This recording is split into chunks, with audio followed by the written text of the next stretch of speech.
The wind howled like a living thing across the open plains, rattling the windows of the ranch house.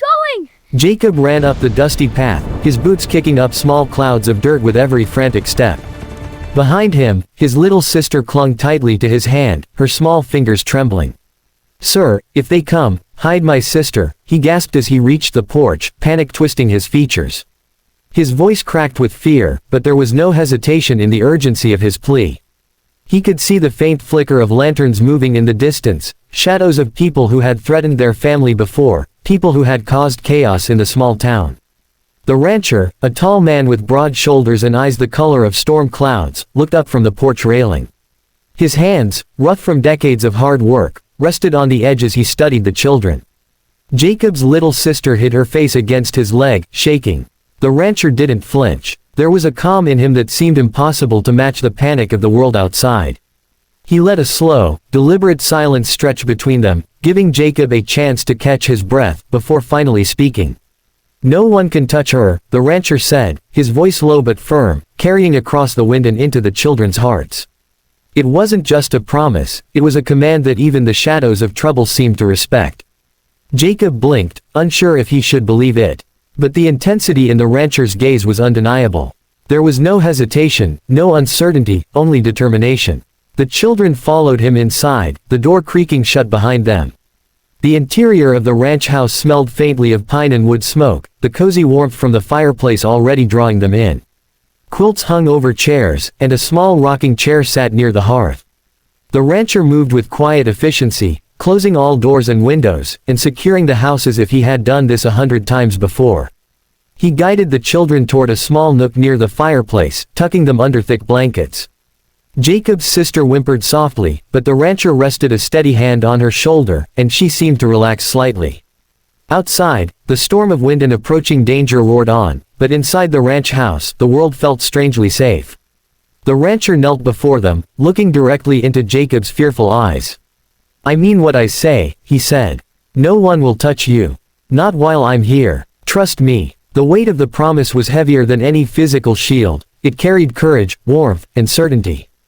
Jacob swallowed hard and nodded, feeling some of the panic ease as he held his sister closer. In that moment, despite the storm outside and the shadows lurking beyond the property line, the ranch house became more than just a building, it became a fortress of hope. And for the first time since the trouble began, Jacob felt that maybe, just maybe, they could survive the night. The storm outside intensified, rattling the shutters and whipping the prairie grasses into frenzied motion. The rancher moved with purposeful calm, his boots silent against the wooden floor as he secured the last of the doors. Jacob and his sister huddled together under a thick quilt in the corner room near the fireplace, its warm glow offering a fragile sense of safety. Every gust of wind and every shadow that passed by the windows made the children flinch, but the rancher's presence was a steady anchor in the chaos. He knelt beside them, his broad hands resting lightly on the quilt. "You'll be safe here," he said, his voice a low rumble that seemed to absorb the fear around them. Jacob's sister hid her face in her brother's sleeve, whispering tiny, shaky breaths. Jacob tried to hold back tears, but he couldn't stop the tremor in his voice. "But, they'll find us, won't they?" he asked. The rancher shook his head, his eyes scanning the horizon through the window. "Not tonight. Not while I'm here. You don't need to be afraid," he said. His words carried a weight that the children instinctively understood. This man had faced danger before, and he was not afraid.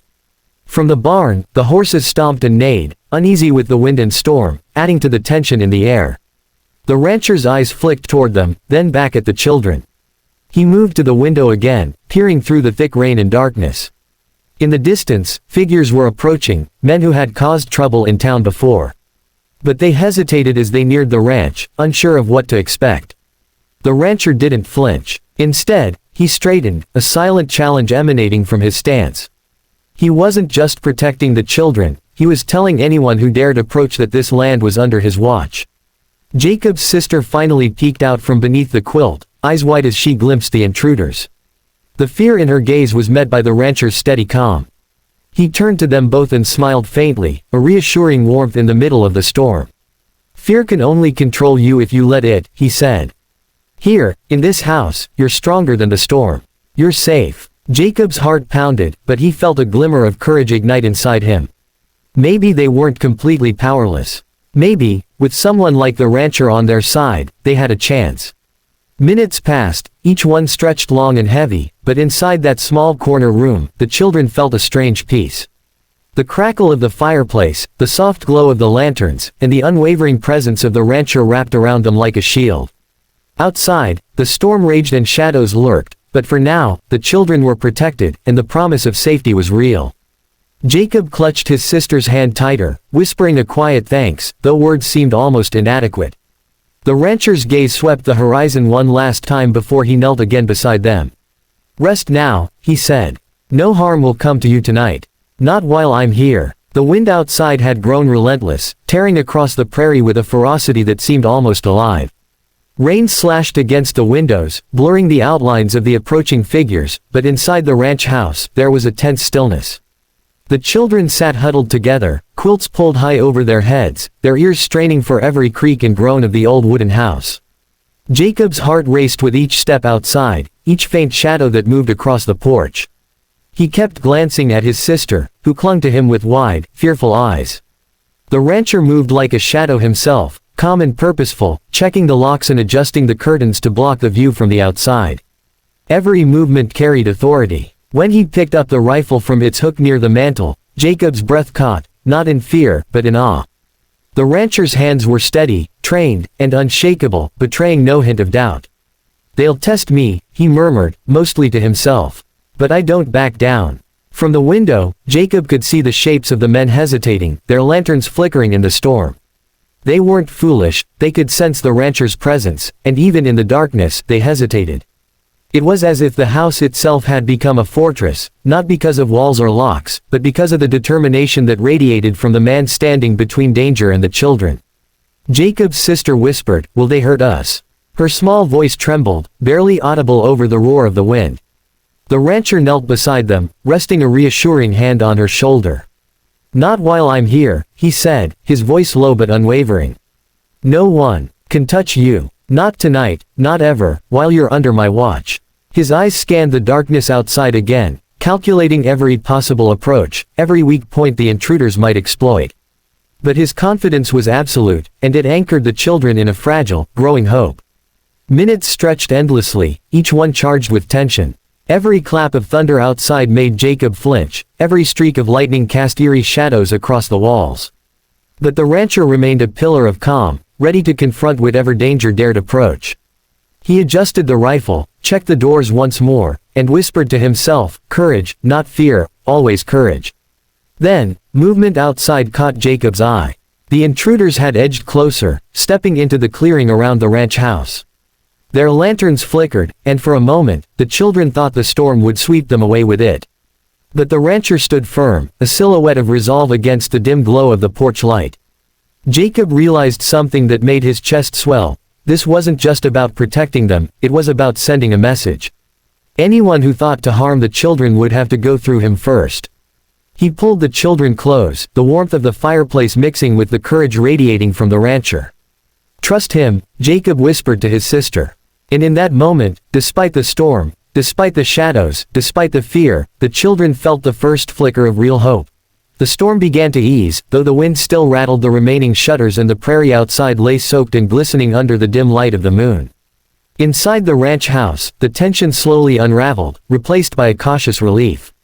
The intruders had stopped their approach, lingering at the edge of the property as though sensing an invisible barrier they could not cross.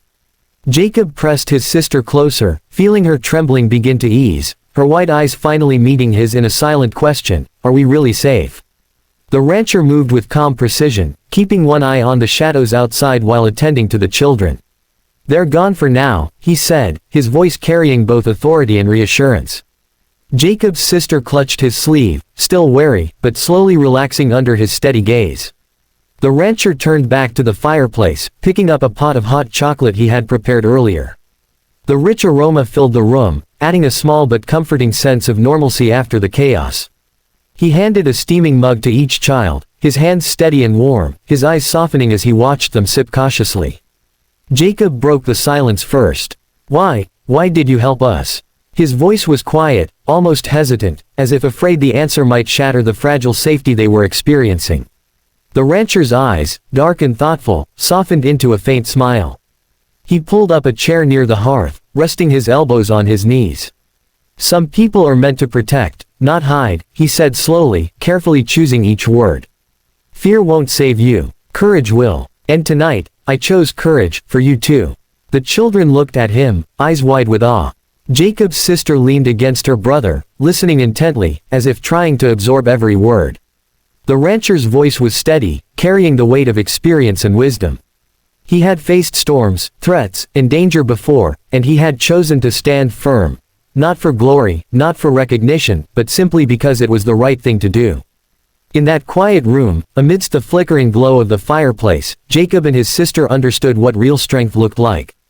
The storm outside continued to subside, leaving behind a washed-clean world, the moonlight reflecting off puddles and dew-soaked grass.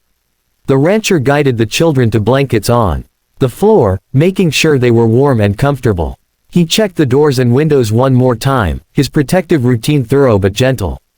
Then he returned to the fireplace, sitting quietly and keeping watch as the children drifted toward a much-needed sleep, their breathing slowing, their hearts beginning to calm. Jacob finally whispered, barely audible over the crackle of the fire, "No one touched us." The rancher nodded, a small, affirming smile on his lips. "And no one ever will, as long as you're here," he said. It wasn't just a promise, it was a vow. Outside, the remnants of the storm left the world bright, silent, and peaceful. Inside, the ranch house had transformed from a place of refuge into a sanctuary, the kind of place where hope could grow, even after the darkest night. Morning broke slowly over the ranch, the first soft rays of sunlight filtering through the curtains and painting the wooden floors with a golden glow. Outside, the prairie sparkled, washed clean by the storm, and the distant hills seemed peaceful and undisturbed. The air was crisp, carrying the faint smell of damp earth and pine. Inside the ranch house, the warmth of the fireplace had dwindled, leaving behind a gentle glow and the comforting scent of burnt wood. Jacob stirred under the blankets, his little sister curled against him, her eyes half open and still sleepy. The events of the night seemed almost unreal in the calm of daylight. The fear that had gripped them had melted, replaced by a growing sense of security. Jacob's sister yawned, stretching small arms as she blinked at the sunlight streaming in. The rancher appeared in the doorway, carrying a small breakfast tray, warm biscuits, scrambled eggs, and fresh milk. His broad shoulders filled the doorway, and his calm smile made the children feel instantly at ease. "Good morning," he said, his voice carrying a gentle authority. "You've made it through the night." Jacob's sister's eyes widened at the sight of food, and she scrambled out from under the blankets, forgetting her fear in the promise of a meal. Jacob helped her, both of them marveling at the simple normalcy of breakfast after a night of terror. The rancher watched quietly, satisfied, yet vigilant. "No one touched us," Jacob whispered, looking up at the rancher with a mixture of awe and relief. The rancher nodded firmly, setting the tray down. "And no one will," he replied. "Not while you're on my land. Not while I'm here." After breakfast, the children wandered toward the barn, where the horses were now calm, munching hay under the soft morning light. The rancher followed, keeping a protective distance while allowing them freedom. Jacob watched his sister laugh as she stroked the mane of a gentle horse, a sound that was almost magical in its innocence and relief. The rancher leaned against the barn door, observing them silently. He had faced storms, intruders, and danger countless times before, but the satisfaction of knowing these children were safe brought a rare softness to his usually stoic expression. Jacob realized that the night's terror had not broken them, it had made them stronger, but more importantly, it had shown them the value of courage and trust.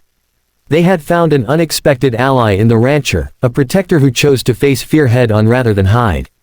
His presence was more than safety, it was a lesson in strength, compassion, and unwavering resolve. By mid-morning, the children were playing in the yard, their laughter echoing across the sunlit prairie. The rancher watched, a small smile tugging at the corners of his lips. The world outside could hold storms, threats, and shadows, but here, under his watch, the children could grow, laugh, and feel truly safe. Jacob's sister ran toward him, throwing her arms around his leg. "Thank you," she whispered, her voice full of wonder. The rancher knelt, hugging her back gently, and said simply, "You're welcome. You're safe now. And that's what matters." As the morning sun climbed higher, the ranch house stood quiet and warm, a sanctuary amid the wild prairie. The storm had passed, and with it, the fear. What remained was hope, safety, and the quiet joy of a new day. A day that promised protection, care, and the beginning of a brighter life for the two children who had found courage in the heart of a rancher.